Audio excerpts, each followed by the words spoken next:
In the last video, we filtered down our search to just fish that were marked and released in those 3 Asotin creeks in the years 2008, 2009, 2010. Now we want to know which of those fish were then re-sighted or detected at antennas at 3 different dams at Lower Granite, McNary, and Bonneville. To pull out that information, we're interested in a different event type. So we're going to change this search criteria or this filter criteria. And instead of asking for mark releases, we now want observations at antennas and apply that. Here we get quite many fewer observations, but we also have observations that are showing up at antennas, for example, in the John Day Dam or in Asotin Creek itself, and we're not interested in those for this particular question. To narrow this down further to specific locations of observations, we'll add another condition, and this time we'll filter on event site. And here I provided these locations in your lab. We want to filter on these 4 code names, Lower Granite, McNary, and there's 2 different passage locations in Bonneville.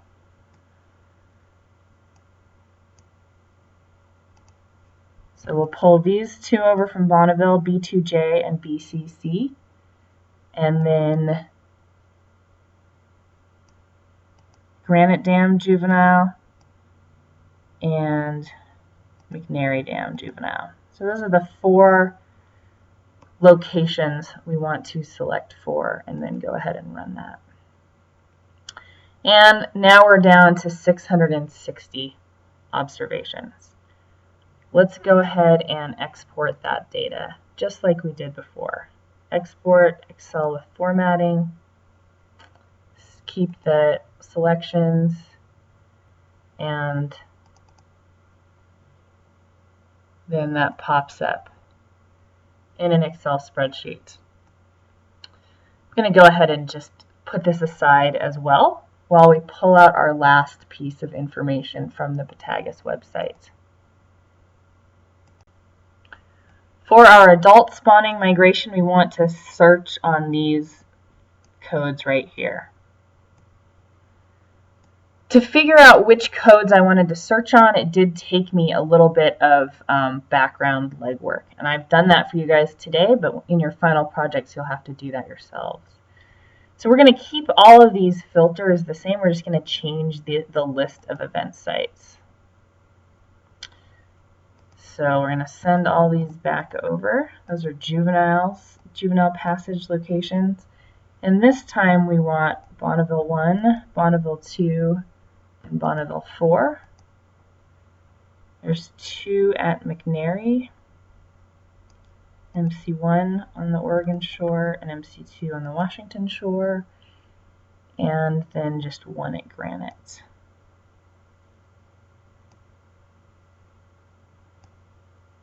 Lower Granite Dam Adult.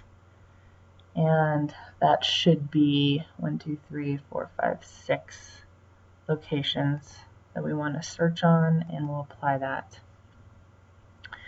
Now you can see that those returning adult numbers are a lot fewer. We only have 35 detections. And let's go ahead and export that. So again, home, export, Excel.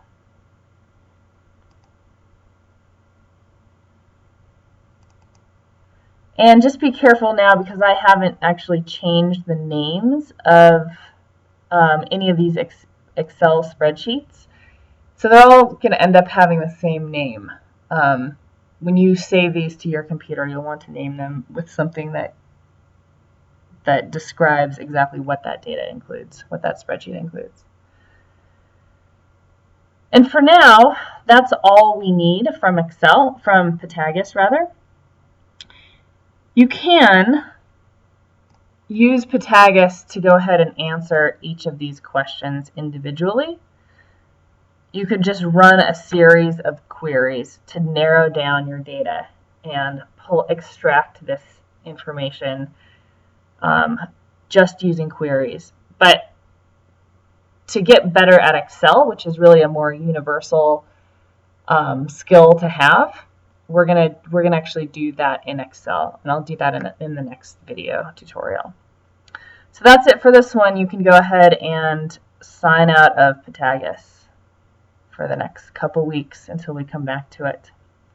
One last note is that the PTAGIS website is in a trial phase right now, and it's going live next week. So if you have issues with the website itself, that might be why, but hopefully all of those issues will be resolved by at least the beginning of October. Good luck.